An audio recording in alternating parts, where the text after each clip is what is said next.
계속적으로 반복적으로 말씀을 드렸듯이 창세기는 계보에 대한 책이 되겠습니다. 창세기의 계보는 인류의 시작과 번성 그리고 하나님의 구속 역사가 어떻게 시작이 되고 이루어져 가는지 그것에 대해서 말씀하고 있죠. 하나님은 에덴 동산에서 아담이 타락한 즉시 하나님의 구원의 방법을 온 인류에게 그렇게 말씀해 주셨습니다.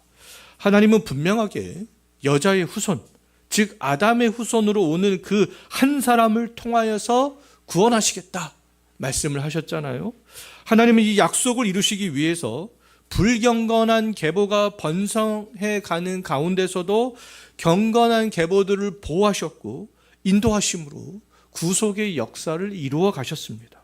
하나님은 가인의 계보가 번성할 때 셋을, 또 죄악이 세상에 가득하여 홍수로 심판하실 때에는 셋의 계보에 속한 노아를, 또 바벨 사건 이후에 온 인류를 지면에 흩으실 때에는 노아의 세 아들 중에 셈을, 또 데라의 세 아들 중 아브라함을 그렇게 가나안 땅으로 인도해 오심으로 하나님의 구속의 역사를 이루어 오셨습니다. 특히 아브라함에게는 장차 여자의 후손을 통하여서 어떤 일들이 이루어질 것인가, 그것에 대해서 구체적으로 말씀해 주셨고 또 약속을 해 주셨죠. 지난주 살펴봤듯이 아브라함은요 100세의 이삭을 낳은 그 이후부터 하나님의 약속의 말씀들을 완전히 믿기 시작했습니다. 그래서 믿음과 행함이 일치하는 그런 삶들을 죽을 때까지 그렇게 살아갔잖아요. 엘리야 선지자가 손바닥만한 이 작은 구름이 일어나는 것을 보고서 악한 왕 아합에게 당당히 나아가서 이제 큰 비가 올 것이다 이렇게 말했듯이 아브라함은요 100세에 낳은 아들 이삭을 통하여서 여자의 후손으로 구원자가 오실 것을 이제 기쁨으로 확신케 되는 것을 알 수가 있겠습니다. 100세에 얻은 이삭은요 아브라함에게 손바닥만한 그런 구름이었지만 믿음의 확신을 주는 확실한 증거가 되었던 거죠. 아브라함은 이삭을 보면서 장차 구원자가 오시어 나의 자손들을 하늘의 별처럼 바다의 모래처럼 많게 할 것이고 나라와 민족과 언어를 초월하여서 열방이 그 구원자를 통하여서 구원받게 될 것, 그것들을 확실하게 믿게 되었던 거죠. 이삭은 손바닥만한 증거였지만 그 손만한 증거로 하나님의 약속의 말씀이 이루어질 것으로 믿었던 아브라함은요 이삭과 그 후손들을 위해서 이제 어떻게 합니까? 자기의 남은 인생을 헌신하게 되는 거잖아요. 75년 동안 그것에 인생을 헌신하는 것을 볼 수 있었습니다. 아비멜렉에게 우물의 권리를 샀고 에브론이 사라의 매장지를 무상으로 주겠다는 것을 다 마다하고 은 403개를 주고 그 땅을 후손들을 위해서 구입했고 사라의 여종 하갈이 낳은 이스마엘과 사라가 죽은 후에 그두라를 통해서 낳았던 그런 자녀들을 다 멀리 동방으로 보내므로 오직 이삭만이 약속의 자녀라는 것을 그렇게 강조하고 나타냈습니다. 다른 한편 하나님께서는 또 여종 하갈이 낳은 이스마엘과 그두라가 낳았던 아들들은 약속의 자녀는 아니었지만 아브라함이 낳은 아들들이었기 때문에 그들을 외면하지 않으시고 또 번성케 해서 한 민족들을 그들에게도 이루게 하셨던 것들을 우리들은 이미 지난주에 살펴봤습니다. 아브라함에게 손만한 증거였던 이삭을 통해서 장차 오실 그 그리스도의 길을 준비했던 그 아브라함은요 세상 역사에서는 주목받지 못하던 그런 사람이었지만 하나님의 구속사에서는 어떻습니까? 그렇지 않지요. 중요하게 다루어지는 그런 사람이 되겠습니다. 세상 역사가들에게 아브라함은 보잘것없는 그런 사람입니다. 세상 역사가들에게 중요한 사람은 어떤 사람이겠습니까? 아브라함과 동시대에 살았던 사람들 중에서 메소포타미아 문명 속에서 법전을 만들고 문자를 만들어 사용을 했던 그 사람들이 되겠고요. 이집트 문명 속에서 피라미드를 건설하던 그 사람들이 되겠고요.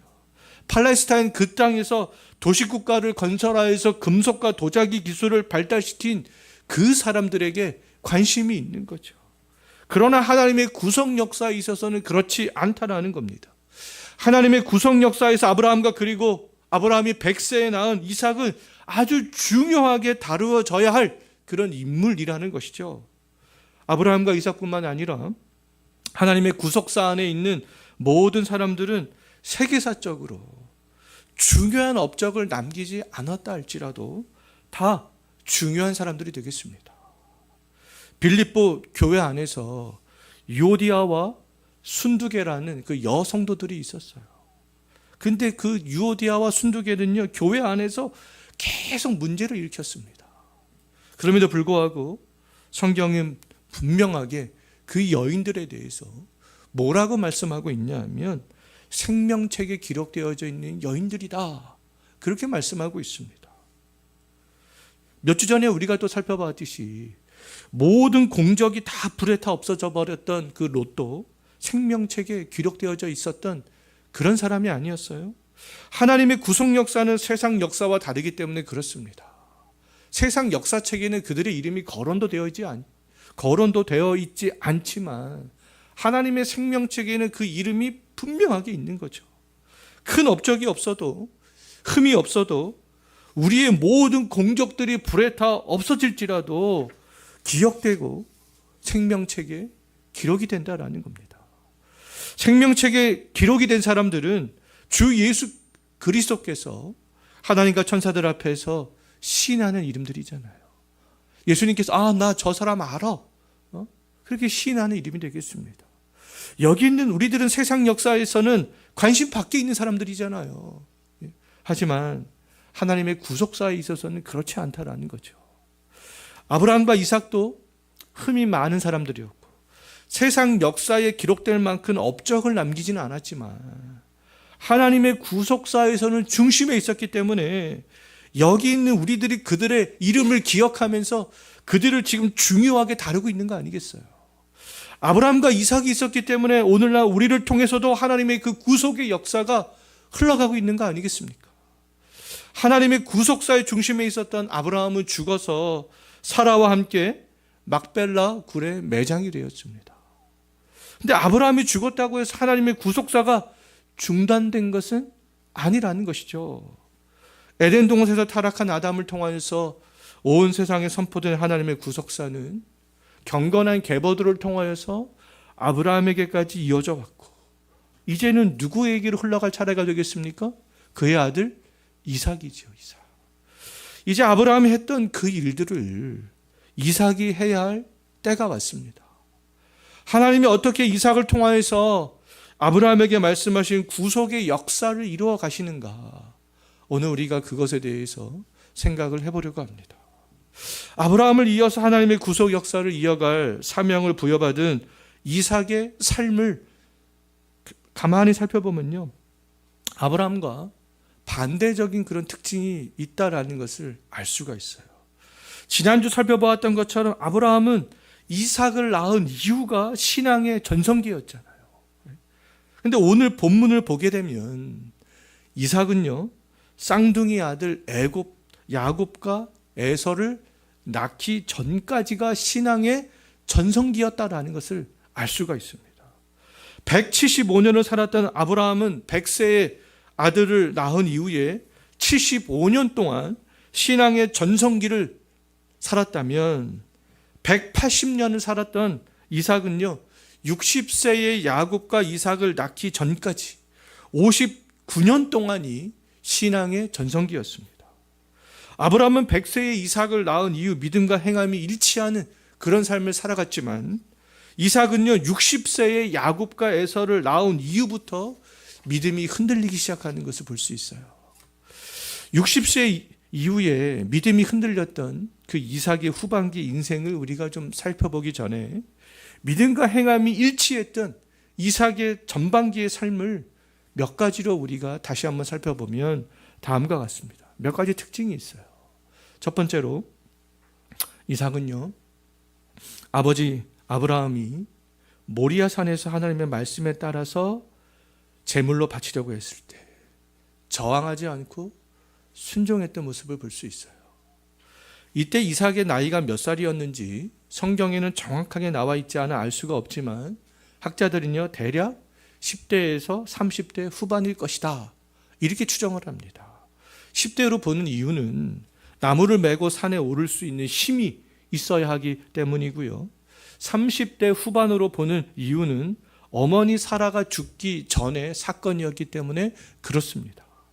이삭은 그러면 10대에서 30대 사이로 충분히 저항할 수 있는 힘이 있었지만 나무를 등에 메고 그냥 산에 올랐고요. 제물이 되기 위해서 순순히 결박당했습니다. 이삭이 저항하지 않은 것은 아브라함처럼 하나님의 약속을 믿었기 때문에 그렇게 했던 거죠.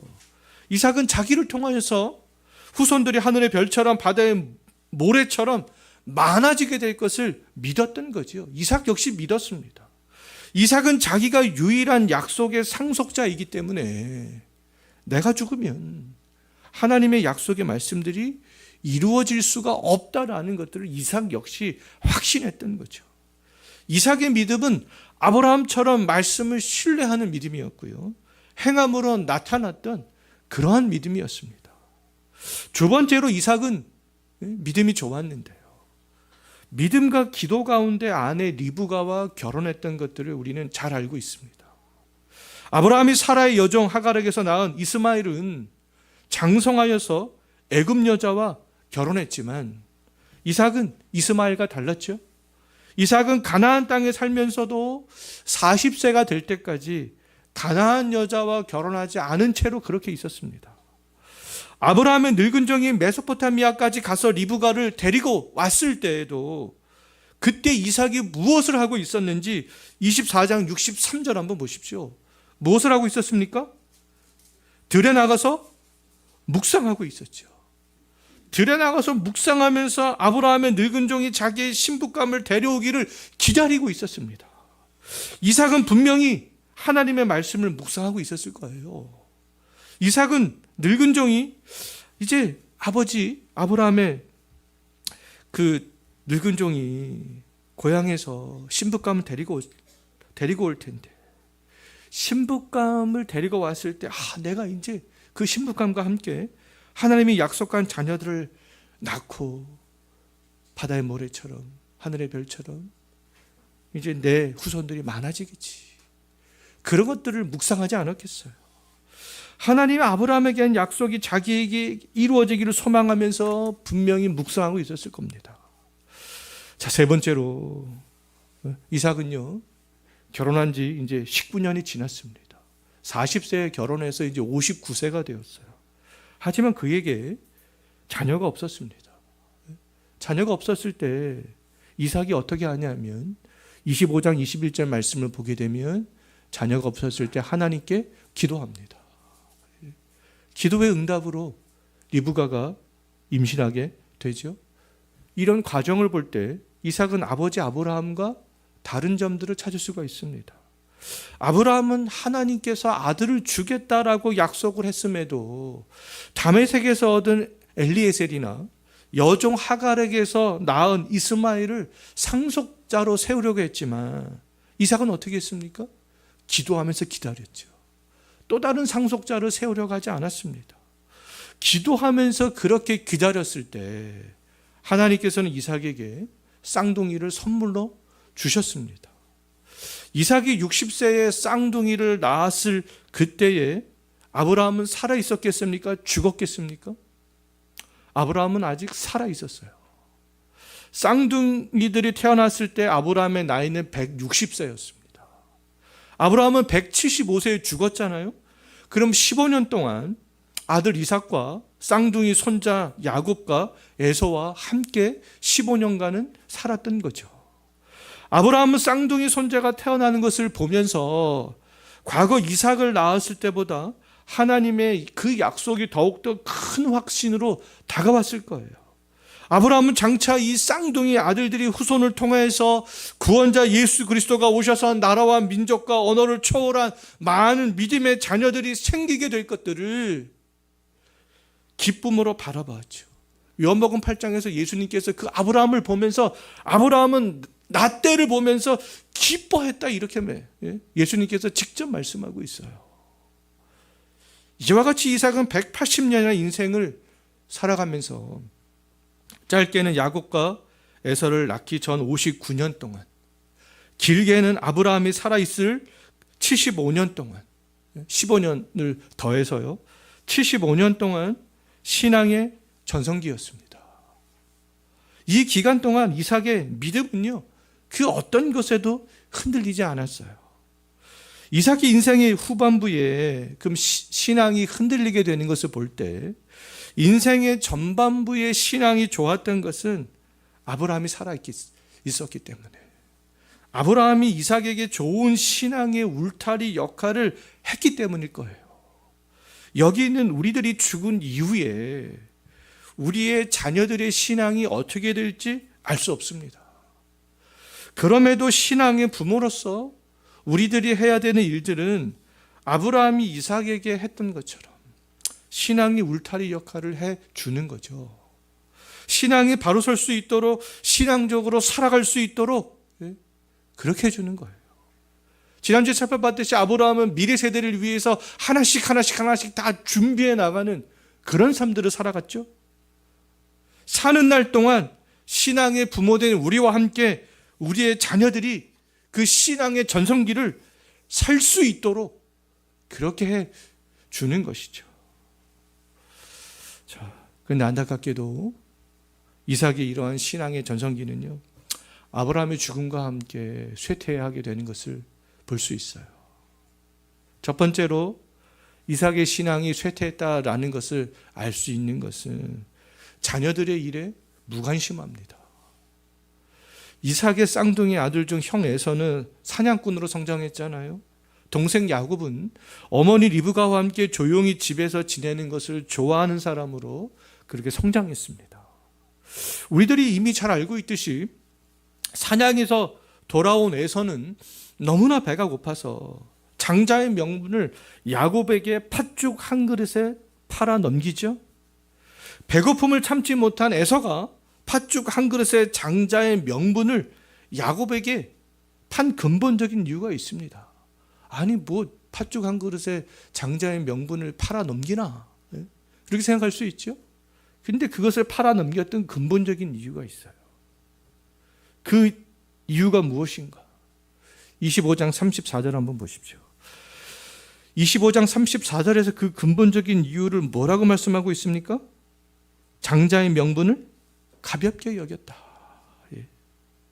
히브리서 12장 16절 말씀에서는요, 장자의 명분을 가볍게 여겼던 에서를 뭐라고 지칭하고 있냐면 망령된 자, 이렇게 지칭하고 있습니다. 망령된 행동을 한 것이다.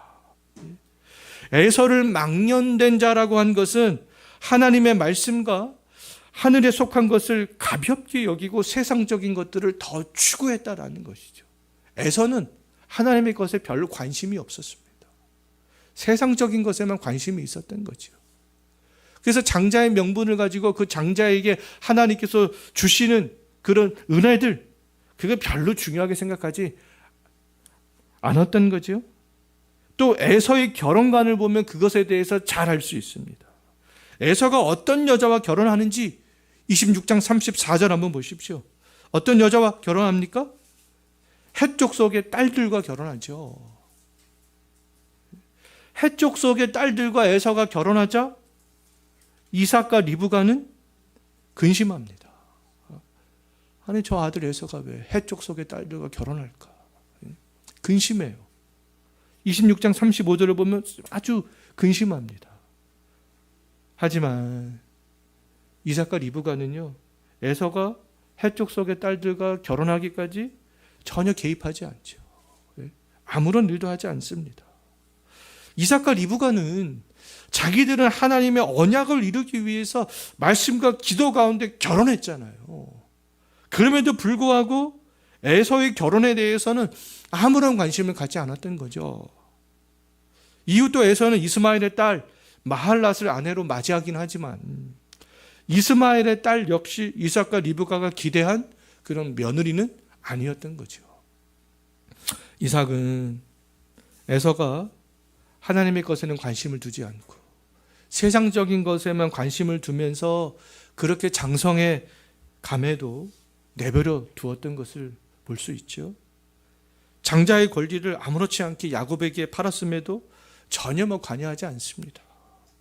해족속의 딸들과 결혼할 때에도 아무것도 할 수 없을 정도로 영적으로 무능력했죠. 이삭은 인생의 후반부에 아버지 아브라함과는 다른 길로 이렇게 가는 것을 볼 수가 있겠습니다. 두 번째는요, 이삭은 아브라함이 이삭을 낳기 전에 범했던 실수를, 아브라함이 믿음이 연약했을 때 범했던 실수를 똑같이 범하는 것을 볼 수 있어요. 이삭이 흉년이 들었을 때에 어디로 가는지 26장 1절 한번 보십시오. 어디로 갑니까? 그랄 땅 블레셋 왕 아비멜렉에로 가죠. 이삭은 예전에 아브라함이 했던 것처럼 아비멜렉 앞에서 그랄 땅에서 아내 리브가를 누이라고 합니다. 누이라고 했던 이유도 아브라함과 똑같았어요. 그랄 사람들이 자기를 죽일까 하는 그 두려움 때문에 아내를 누이라고 했던 거죠. 이삭이 만난 그런 아비멜렉은 아브라함이 창세기 20장에서 이삭을 낳기 전에 만났던 아비멜렉과 다른 인물일 것입니다. 아비멜렉이라는 그 호칭은요, 애굽의 바로처럼 그랄 왕을 칭하는 일반적인 호칭일 수 있기 때문에 그렇습니다. 이삭은 하나님이 쌍둥이 아들을 주셨음에도 불구하고 두려움에 직면했을 때 세상적인 방법으로 그것을 해결을 하려고 했던 모습이 여전히 남아 있었다라는 것들을 잘 알 수 있습니다. 자, 세 번째로는요, 이삭의 안목은 육적이어서 영적인 것들을 잘 분별하지 못했다라는 것을 알 수 있습니다. 자, 창세기 27장 1절 한번 보십시오. 창세기 27장 1절을 보게 되면 이삭의 영적인 상태를 잘 나타내주는 표현을 하고 있습니다. 어떻게 표현을 하고 있어요? 이삭의 나이가 많아서 눈이 어두워 잘 보지 못했다. 그렇게 이야기를 하고 있죠. 자, 사무엘상 3장 2절을 보게 되면 제사장 엘리에게도 동일한 표현을 쓰고 있는 것을 볼 수가 있겠습니다. 사무엘상 3장 2절 말씀을 보게 되면 제사장 엘리의 눈이 어두워서 잘 보지 못했다. 이렇게 기록을 하고 있거든요. 엘리를 이렇게 표현했던 것은 제사장으로서 그 직분을 행할 수 없을 정도로 영적인 분별력이 어두워졌기 때문에 그렇게 표현을 하고 있는 것이죠. 이삭의 영적인 통찰력이 희미해졌다는 것을 이삭의 아내 리브가와 야곱에게 속아서 에서에게 해야 할 축복을 야곱에게 한 것으로 우리는 또 잘 알 수가 있겠습니다. 이삭은 죽기 전에요, 장자 에서를 축복하고 싶었어요. 근데 축복하기 전에 에서에게 한 가지를 부탁합니다. 무엇을 부탁하는지 27장 3절과 4절 한번 보십시오. 무엇을 부탁합니까? 사냥을 하여서 나에게 별미를 만들어 와라. 내가 별미를 먹고 너를 축복해 줄게. 이런 이야기를 하죠. 그럼 그냥 축복 기도를 해주면 되는데 이삭은 왜 에서가 사냥한 것으로 별미를 먹은 다음에 축복을 하려 했겠는가? 부흥과 개혁사에서 출판된 구약 신학의 저자 브루스 밀티키는요, 이 화이트의 말을 인용하면서 그 이유에 대해서 다음과 같이 이야기했습니다. 이삭이 별미를 만들어 오라고 한 것을 가인이 셋에게 질투한 것에, 노아가 술에 취해서 함을 죄짓게 한 것에, 롯이 소돔에서 나올 때 물질에 집착하여서 머뭇거린 것에 그렇게 비유를 했습니다. 이삭에게 별미는 하나님의 뜻 가운데로 나아가지 못하게 하는 그러한 걸림돌이었던 거죠. 이삭이 영적인 안목이 어두워서 세속적이었다라는 것들을 잘 보여주는 그런 단어가 되는 거예요. 장자가 축복을 받는 날이라면 집안의 큰 경사로 해야 되지 않겠어요?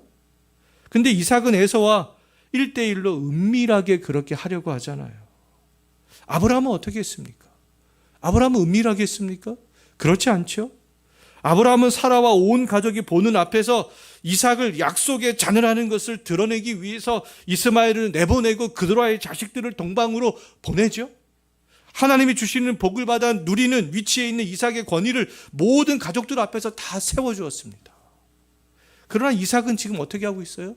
음성적으로 지금 그 일들을 하려고 하고 있죠.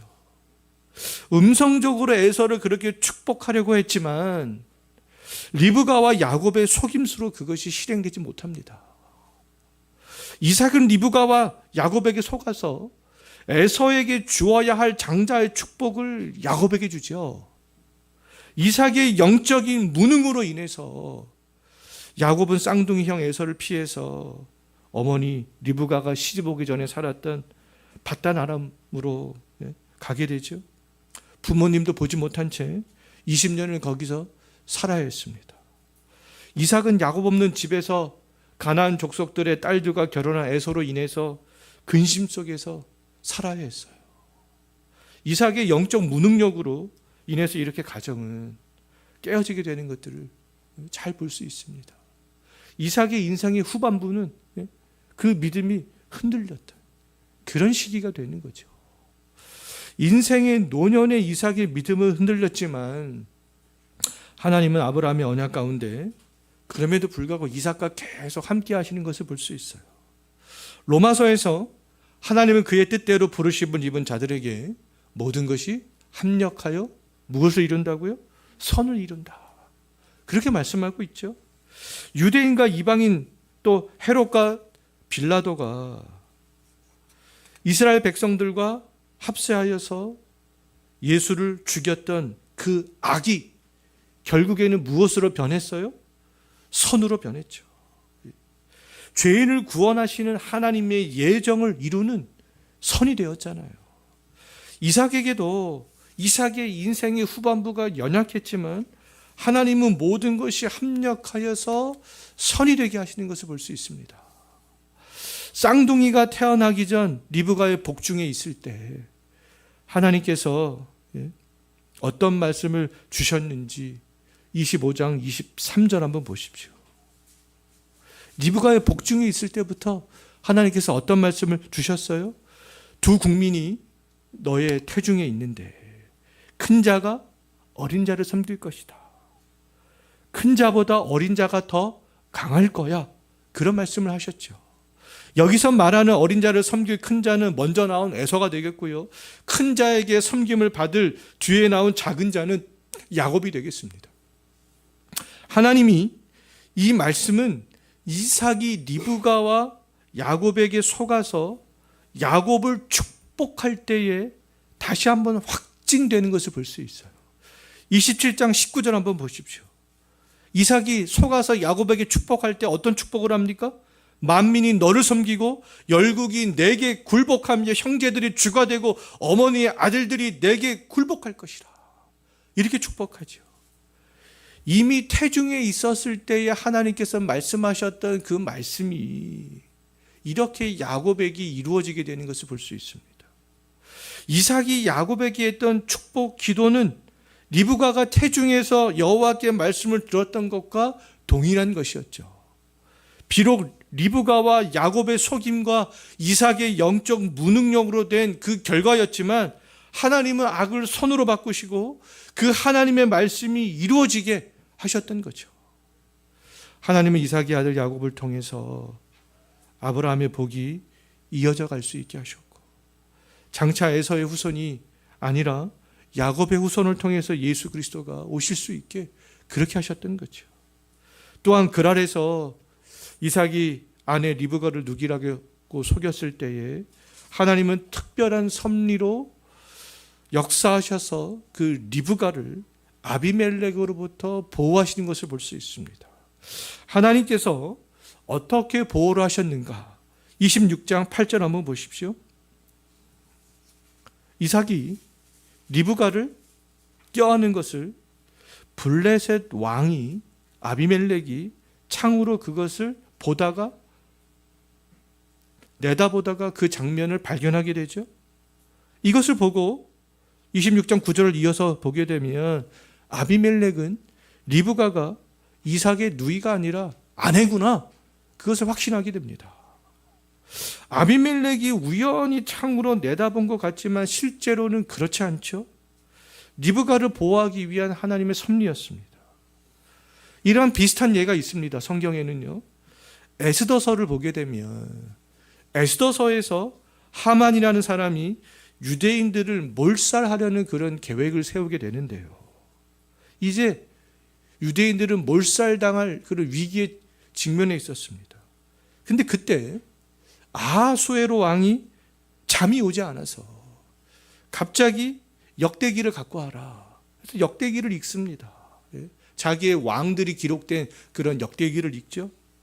역대기를 읽다가 과거의 유대인 모르드게가 공을 세우게 된 그 내용을 읽게 돼요. 그것을 계기로 하여서 유대인들을 죽이려 했던 하만의 계획이 수포로 돌아가게 됩니다.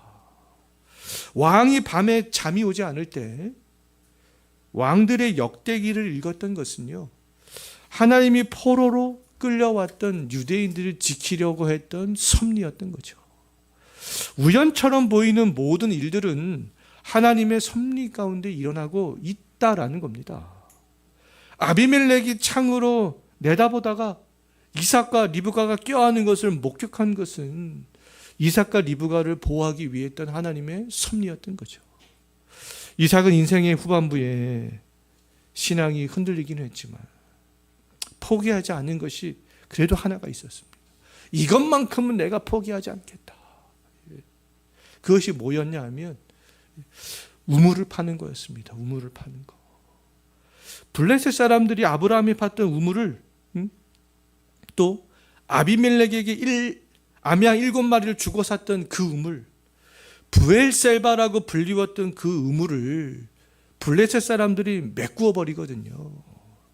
근데 이삭은요, 그 우물을 다시 팝니다. 이삭은 블레셋 사람들과 우물 문제로 다투면서 삶의 터전을 옮길 때에도 계속 우물을 팝니다. 성경에 보면 에색의 우물, 신나의 우물, 르호봇의 우물 계속 파죠. 이삭은 살기 위해서 이동할 때마다 우물을 팠지만 이삭이 가장 중요하게 생각했던 그 우물은 어떤 우물이었냐면 아버지 아브라함이 팠던 부엘셀바의 우물이었습니다. 이삭은 우물을 파면서 이동하면서 부엘셀바로 다시 와요. 이삭은 부엘셀바의 우물로 왔을 때 하나님께서는 이삭에게 나타나셔서 아브라함에게 했던 그 약속을 동일하게 하시는 것을 볼 수 있어요. 그 약속의 말씀을 이삭이 받고 이삭은 그 장소에서 하나님께 예배를 드리게 되죠. 이삭은 부엘셀바에서 아버지 아브라함이 아비멜렉과 언약을 맺은 것처럼 다시 언약을 맺고 부엘셀바가 아브라함의 우물인 동시에 이삭의 우물이라는 것을 다시 한번 확증받게 됩니다. 이삭은 부엘셀바의 우물을 찾음으로 부엘셀바가 있는 그 땅이 하나님께서 약속하셨던 땅이었다라는 것들을 기억했던 것이죠. 이삭의 신앙은 아브라함과 반대로 쌍둥이 야곱과 에서를 낳기 전까지는 좋았지만 그 이후에는 흔들렸죠. 그럼에도 하나님께서는 이삭과 함께 하셨고 이삭의 연약함을 선으로 바꾸셨고 이삭의 인생 가운데 섭리하셨고 이삭 역시도 아브라함이 샀던 그 의무를 중요하게 생각하면서 약속의 말씀들을 이루어질 것에 대해서는 가지고 있었다라는 것들을 잘 알 수가 있겠습니다. 하나님께서 이삭에게 그렇게 하셨던 그 이유는 하나님의 에덴 동산에서 그리고 아브라함에게 하신 그 언약 때문이었죠. 이삭이 있어야 장차 예수 그리스도가 아브라함과 이삭의 후손으로 오실 수 있는 거 아니겠어요? 하나님께서는 지금도 우리의 실수와 연약함에도 불구하고 우리를 통하여서 역사하고 있습니다. 구속 역사를 계속 진행해 가고 있는 거 아니겠어요? 하나님이 우리를 통해서 역사하시는 이유는요, 우리들은 세상 역사에서는 무명이지만 하나님의 역사에서는 생명책에 기록된 사람으로서 중심에 있기 때문에 그렇습니다. 이삭의 연약함을 선으로 바꾸시는 하나님은 우리의 믿음이 연약해져 때때로 흔들릴지라도 그것을 선으로 바꾸시죠. 그래서 하나님의 구속 역사를 이루어 가신다라는 거예요. 하나님께서 그렇게 하시지만 우리들이 계속적으로 해야 될 일들은 연약한 중에도 이삭이 하나님의 약속의 말씀을 믿고 아브라함의 우물을, 부엘셀바의 우물을 다시 파고 그것을 지켰던 것처럼 우리도 믿음의 삶을 살아가는 거죠. 약속의 말씀을 부여잡고. 자, 우리의 남은 인생이 아브라함의 인생의 후반기처럼, 아니면 이삭의 인생의 전반기처럼 하나님을 향한 그런 신실한 믿음을 지키는 인생으로 살아갈 수 있었으면 좋겠습니다. 우리 기도하겠습니다.